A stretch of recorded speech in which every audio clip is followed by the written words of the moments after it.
Hola de nou.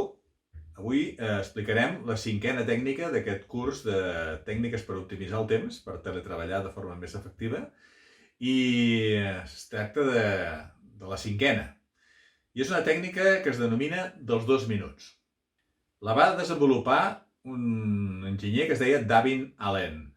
I el que volia en aquesta tècnica era precisament que ens traguéssim de sobre totes aquelles feines que són molt senzilles, que duren menys de 2 minuts i que pel que sigui, doncs, com que les veiem tan fàcils, les deixem sempre pel final i no acabem fent-les.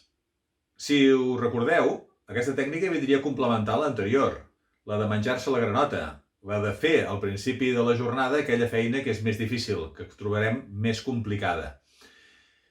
Si fem la combinació de les dues, fem la feina més difícil, però també, a continuació, fem les més senzilles, aquestes que duren menys de 2 minuts, ens haurem de tret de sobre una bona feinada de les que teníem acumulades en aquella llista de tasques pendents, que també havíem explicat amb una tècnica anterior.